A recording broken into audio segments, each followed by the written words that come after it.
부잣집 외동딸이 큰 저택에서 공주님처럼 살다가 어느 날 달동네로 이사를 하게 됐습니다. 달동네 중에서도 가장 가난한 지하 단칸방으로 이사를 가서 아빠, 엄마, 딸 셋이 살게 되었는데 아버지 사업이 어려워졌기 때문입니다. 새롭게 전학 간 학교도 환경은 열악했지만 자기들이 제일 가난하기 때문에 아무 불평할 수가 없었고, 그래서 적극적으로 친구를 사귀고 동네 사람들과 사이좋게 지냈습니다. 이렇게 4년의 세월이 흘렀습니다. 이제 초등학교를 졸업하고 중학교에 들어가게 됐는데 세 식구는 다시 옛날에 살던 큰 집으로 이사를 가게 되었습니다. 아빠 사업이 잘 되어서 그렇게 됐나 보다 생각을 하고 새로운 환경에 적응하고 열심히 공부하느라고 바쁜 사이에 어느덧 세월은 흘러서 이 딸은 아름다운 숙녀가 되었습니다. 그러던 어느 날 우연히 어머니로부터 옛날 얘기를 들었습니다. 그 당시 달동네로 이사 간 것은 아버지 사업이 어려워졌기 때문이 아니고 딸이 너무 곱게만 자라서 다른 사람 무시하고 공주병 들까 봐 어떻게 하면 내 딸을 올바로 키울 수 있을까 고민하던 부모님이 달동네로 이사를 가서 지하 누추한 단칸방에서 가난한 살림을 하면서 일부러 그렇게 지냈다는 것을 알게 됐습니다. 그 결과 자기는 부잣집 딸임에도 불구하고 가난한 사람과 스스럼 없이 잘 지내고 부자들과도 거리낌 없이 잘 지내는 원만한 성격이 되었다는 것을 깨달았습니다.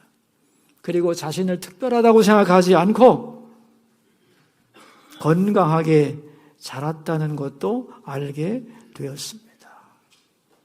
아이의 가치관이 완전히 형성되기 전에 달동네로 가서 가난을 부끄러워하지 않고 사람 차별하지 않고 다른 사람들과 똑같이 사는 법을 가르쳐주기 위해 부모님이 일부러 그렇게 고생하셨다는 걸 깨닫고 부모에 대한 감사의 마음이, 존경의 마음이 가득 차게 되었다는 고백입니다. 여러분, 정말 이런 부모님 계실까요? 정말입니다. 실화입니다, 이거. 부자가 자녀 교육을 위하여 몇 년 동안 가난한 삶을 살아간다? 대단한 일이죠. 그래서 저도 처음 이 이야기를 듣고 무척이나 놀라고 감동을 했습니다. 그리고 성경을 보았더니 더 기가 막힌 얘기가 있습니다. 바로 오늘 본문입니다. 하나님이 사람이 되었다는 거죠. 이 시대 사람들은 거품이 많습니다.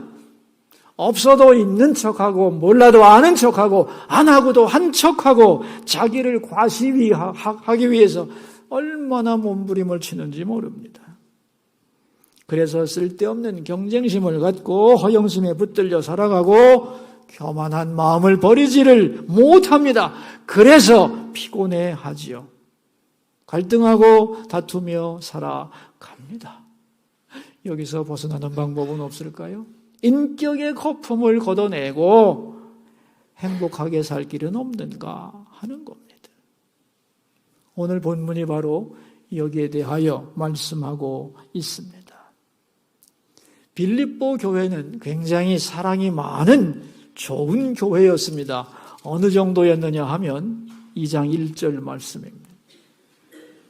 그러므로 그리스도 안에 무슨 권면이나 사랑의 무슨 위로나 성령의 무슨 교제나 긍휼이나 자비가 있거든 그랬어요.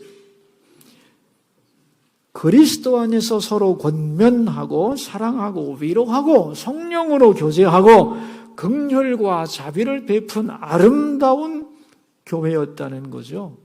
신앙도 좋고 사랑도 많고 서로 위로하고 아주 좋은 관계의 멋진 교회였다는 겁니다. 그런데 그 안에도 갈등은 있었다는 거예요. 그게 3절입니다. 아무 일에든지 다툼이나 허영으로 하지 말고 오직 겸손한 마음으로 각각 자기보다 남을 낮게 여기고 그랬습니다. 다툼과 허영이 있었습니다. 다툼은 경쟁의식이죠. 허영이란 자기 과시욕입니다. 그들은 서로 사랑하고 친밀하게 지냈지만 그 속에도 은간한 경쟁심이 있었고 남보다 자기를 우월하게 생각하는 마음들이 곳곳에 스며들어 있었다, 그런 말입니다. 네가 나하고 친하지만 내가 너하고 똑같냐? 너는 나하고는 다르지. 이게 허영심의 핵심이거든요. 그런 마음을 다 가지고 살고 있었다, 그런 얘기죠. 은근한 경쟁의식과 상대방을 무시하는 것들, 이런 것들이 사이좋게 웃는 가운데서도 존재했다는 거죠. 그러면 이 사람들에게 정말 필요한 게 뭐냐? 2절 말씀입니다. 마음을 같이하여 같은 사랑을 가지고 뜻을 합하여 한 마음을 품어 그랬습니다. 마음을 같이하여 같은 사랑으로 한 마음을 가져야 되겠다. 왜? 여기에 행복이 있고 충만한 은혜가 주어지기 때문이죠. 문제는 어떻게 이렇게 같은 마음을 가질 수 있느냐 하는 겁니다. 그래서 바울은 그 방법을 오늘 본문에서 찾아냅니다. 5절 말씀입니다. 너희 안에 이 마음을 품으라 곧 그리스도 예수의 마음이니 다른 걸로는 되지 않는다.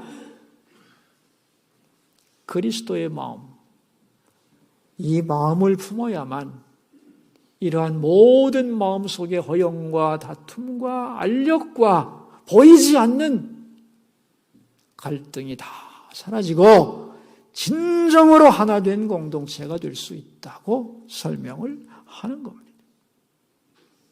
그러면서 바울은 그 당시에 많이 사용되었던 예수님의 찬가를 인용합니다. 그게 6절부터 11절 내용인데 3가지 내용으로 구성되어 있어요. 첫째, 예수님은 누구신가? 두 번째, 무슨 일을 하셨는가? 세 번째, 그 결과는 뭔가? 이걸 놓고 예수님으로부터 본받아 배우다 보면 우리 모두가 그렇게 될 수 있다, 그런 말이죠.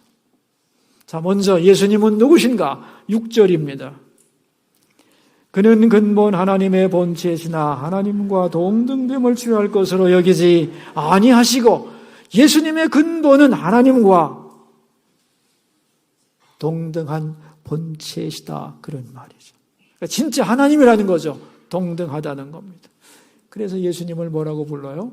성자 하나님, 성부 하나님, 성자 하나님 할 때 그 성자 하나님, 왜? 하나님과 본체 동등한 분이기 때문에 예수님이 그런 분이라는 거죠. 그런데 그분이 어떤 일을 하셨는가? 7절입니다.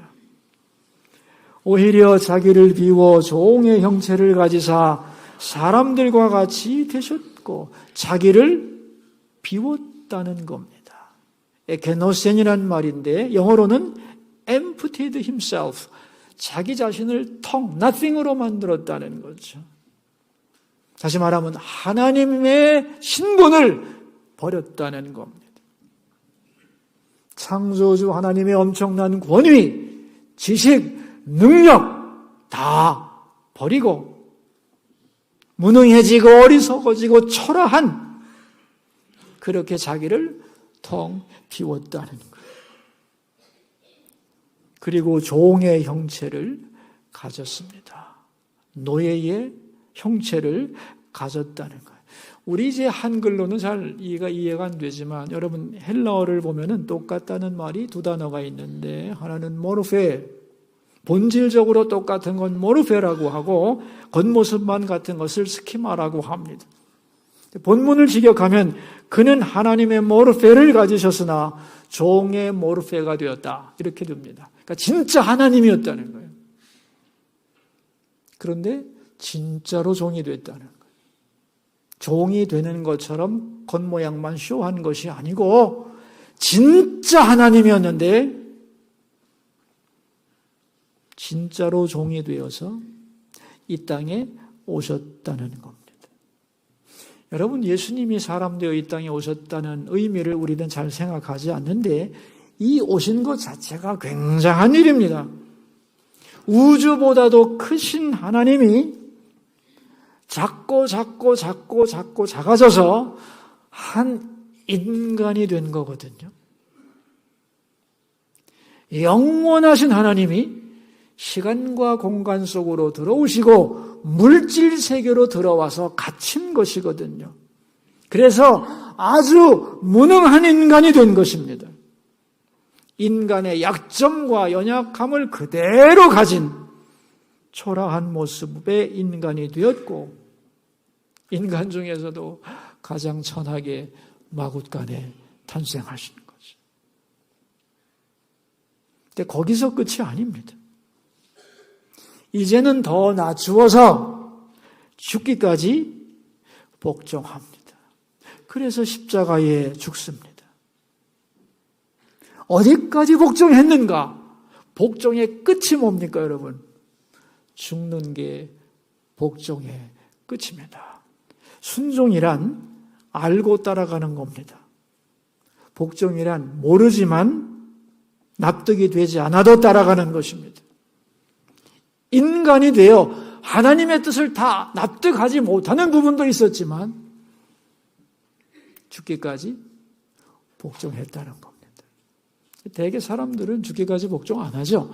복종의 한계를 사람들은 다 정합니다. 나는 여기까지야. 여기까지 희생하고 여기까지 봉사하고 여기까지 충성하지 더 넘어갈 수는 없다고 사람들은 한계를 긋지만 하나님이셨던 예수님은 인간이 되셨고 죽기까지 완전히 복종하여 십자가에 죽으셨다고 말씀하고 있습니다. 그럼 예수님이 왜 이렇게 자기를 비우고 죽기까지 복종했는가 하면은 우리들과 소통하기 위해서입니다. 인간을 만나고 구원하고 한 사람을 얻기 위해서, 더 구체적으로 말하자면 나라는 인간과 소통하기 위해서, 나를 구원하기 위해서, 나하고 하나님하고 게임이 돼야 말이죠. 상대가 되어 말이죠. 그렇게 하지 않으면 내가 하나님의 사랑을 알 수 없고 나를 위한 희생을 깨달을 수 없기에 인간이 되시고 종이 되시고 자신을 다 비웠다는 거예요. 나를 위해서. 그러면 이제 예수님의 자기 비움과 겸손의 결과는 뭐냐 하는 겁니다. 그게 9절에서 11절입니다. 같이 읽겠습니다. 이러므로 하나님이 그를 지극히 높여 모든 이름 위에 뛰어난 이름을 주사 하늘에 있는 자들과 땅에 있는 자들과 땅 아래에 있는 자들로 모든 무릎을 예수의 이름에 꿇게 하시고 모든 입으로 예수 그리스도를 주라 시인하여 하나님 아버지께 영광을 돌리게 하셨느니라. 그렇게 낮아진 결과 하나님이 높이시는데 어느 정도 높이시느냐? 모든 이름 위에 뛰어난 이름을 주시고 모든 무릎을 예수 앞에 꿇게 하시고 그리고 예수를 주라 시인하여 하나님 아버지께 영광을 돌리게 하셨다는 겁니다. 다시 말하면 사람들이 예수님을 주님이라고 고백하고 높일 때 하나님은 그것을 자기의 영광으로 받아들이셨다는 거죠. 이게 아주 신비한 말입니다. 하나님은 나에게 영광 돌리라 그렇게 말씀하지 않으시고 예수님께 영광 돌려라, 예수님께 무릎 꿇어라, 예수님을 높여라, 예수님을 높여라. 그래서 예수님을 높이고 높일수록 하나님은 자신이 영광을 받는 것으로 여기시겠다고 말씀한 거죠. 여러분, 이 의미를 이해하시겠습니까? 이해가 잘 안 될 겁니다. 예를 들어보겠습니다. 자, 어떤 부부가 있는데 서로 사랑하고 사이도 좋고 남들이 볼 땐 다 모범적인 부부인데 뭔가 두 사람을 놓고 보면 껄끄럽고 알력 있고 허전해. 완전히 하나 된 것 같지 않아. 이 부부에게 필요한 게 뭘까요? 자기를 비우는 거예요. 예수님의 마음이 필요한 거예요. 자, 이제 예수님의 사역을 부부에게 대입해 보겠습니다. 부부는 동등하죠? 한 사람이 동등될 것을 취하지 않고 스스로 자기를 비워 종이 되었습니다. 아내가 예를 들면 종이 되었다고 합시다. 종된 것으로 끝나지 않고 죽기까지 복종을 합니다. 자, 아내가 이렇게 했다면 남편이 어떻게 하겠어요, 이제? 잘 됐다 그러겠습니까? 아니죠. 그렇게 자기를 바라보고 낮아지고 복종하는 그 아내를 가장 존귀하게 여기고 어떻게 하면 내가 최선을 다해 이 아내를 높일 수 있는가를 영광스럽게 만들 수 있는가를 고민하고 그렇게 만들어 간다는 거죠. 그래서 아내가 영광 받으면 받을수록 남편은 기뻐하고 질투하는 게 아니고 그것을 내가 영광 받는 것으로 여긴다는 얘기잖아요. 이게 겸손과 질투를 극복한 두 사람의 관계의 극치입니다. 하나님이 그러셨다는 거예요. 동등된 분으로서 자신을 비워 종이 되고 죽기까지 복종한 예수님을 가장 높였다. 이게 예수님이고 예수님이 하신 일이고 예수님 사역의 결과인 겁니다. 여러분 부부간에도 하나가 되려면 어떻게 하면 되겠어요? 자꾸 비워야 되는 거예요. 낮아져야 되는 거예요. 특별히 상대방의 실수를 용서하는 일을 힘써야 되는 거죠. 내가 다 잊어버리고 용서해야지. 잊어버렸어. 그렇게 생각하는데 싸움이 나면은 5년 전에 그랬었잖아. 옛날 일을 기억하는 거죠. 다시 반복하고 잊은 게 아니죠. 별은 거죠. 예수님은 하나님인데도 종이 되었습니다. 그런데 그 사랑을 받고 살아가면서 내가 종이 될 수 없다고? 나를 비울 수 없다고? 아닙니다. 비워야 하는 겁니다.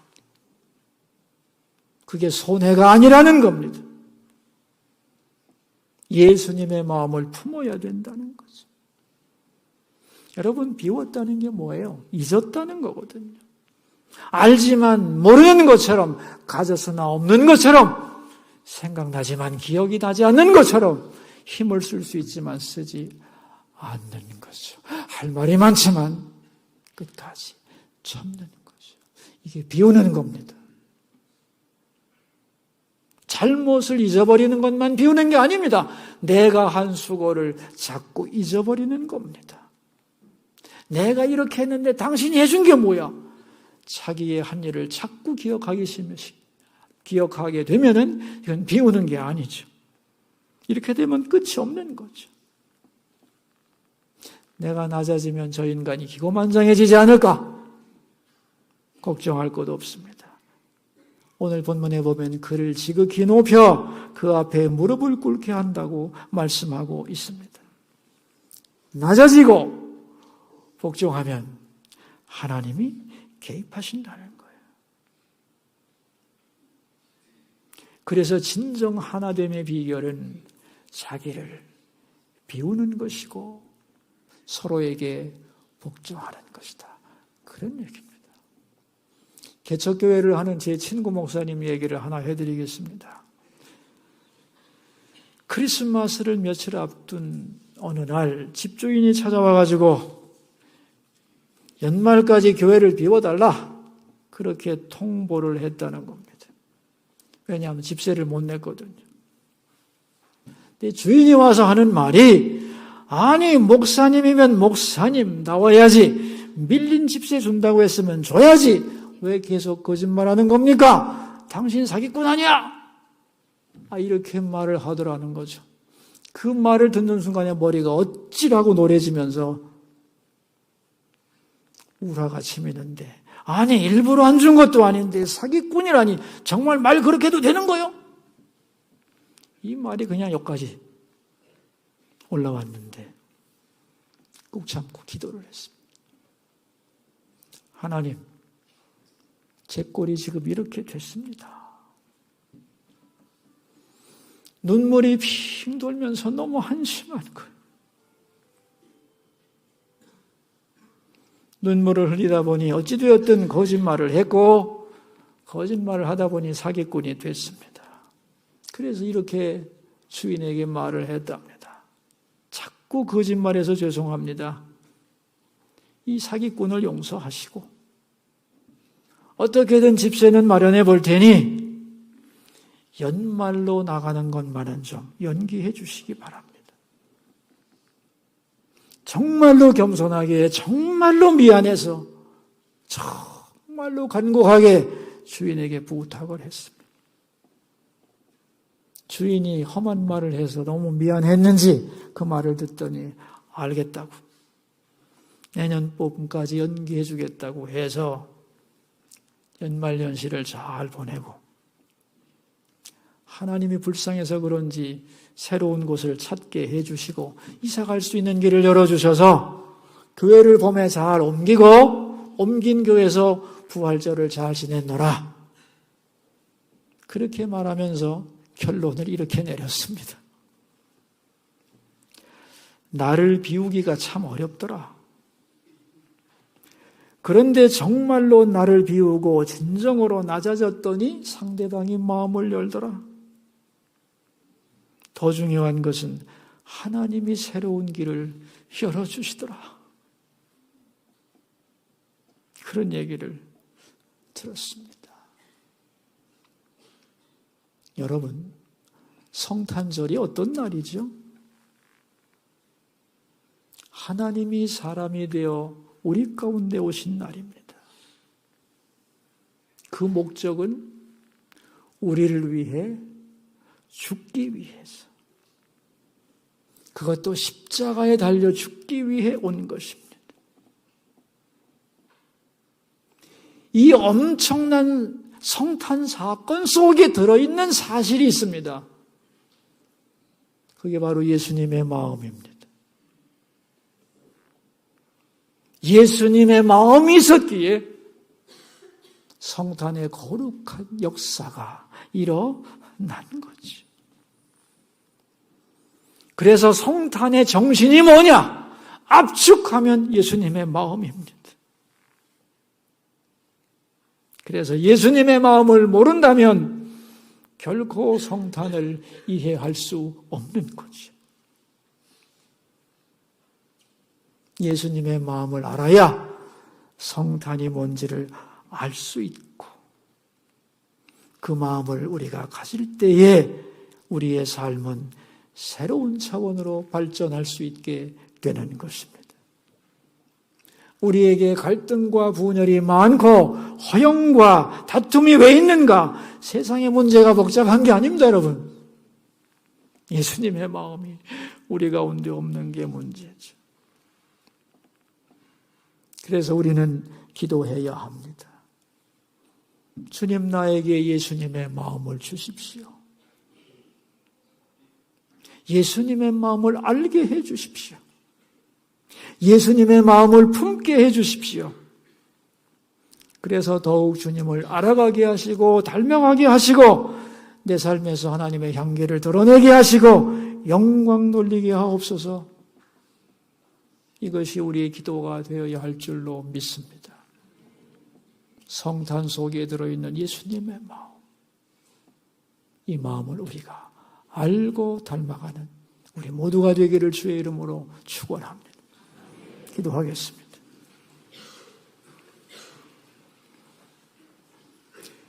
아들을 이 땅에 보내주신 하나님, 이 거룩한 성탄절에 자기를 비워 종이 되셨고 죽기까지 복종하신 예수님의 마음을 알게 하옵소서. 그래야만 성탄을 이해할 수 있겠습니다. 예수님의 마음을 주옵소서. 그래야 주님을 알고 닮아가고 우리 삶에서 성탄의 기쁨과 감격을 누리며 살 수 있겠습니다. 하나님이 사람 되신 그 비우심과 낮아짐을 깨닫고 실천하며 충만한 인생을 살게 하여 주옵소서. 존귀하신 예수님의 이름으로 기도하옵나이다. 아멘.